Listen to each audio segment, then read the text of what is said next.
Iimbitahin namin sa susunod na hearing, pati po si dating PAGCOR Chair Domingo.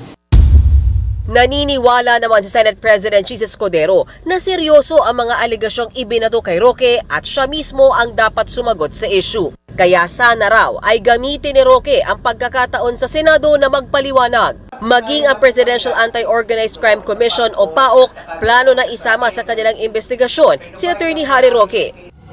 Sigurado raw ang ahensya na abogado si Roque ng Lucky South Pogo at service provider na Whirlwind. Sa panayam kay Ted Filon sa Radyo 5, giniit ni Roque na abogado lang siya ng Whirlwind noon pang September 2023 at hindi ng Lucky South.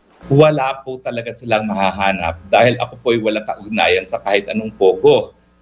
Ay, kaya lang naman po ako naugnay dyan dahil nga alam ng mga korte sa Angeles, sa PORAC na ako talaga ay tumatayong abogado. Ako po mismo ang humaharap sa mga paglilitis dyan ng Whirlwind.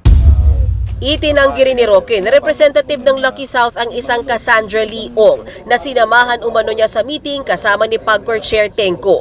Ang pagkakakilala ko po kay Cassandra Ong, siya po ang corporate secretary ng Whirlwind dahil siya po ang pumirma nung lahat ng pleadings na isinampa namin sa court at saka sa RTC Angeles at saka sa MTC PORAC. Siya po nagbe-verify ng mga pleadings.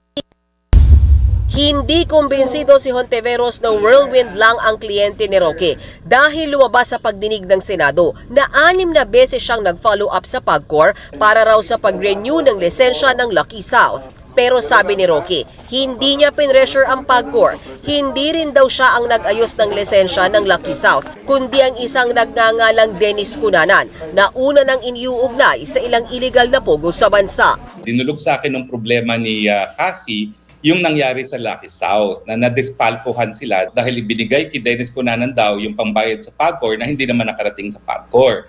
Kaya di umano, nagulat na lang ang Lucky South na meron demand letter ang PAGCOR. So doon ko po tinulungan si Cassie Ong dahil...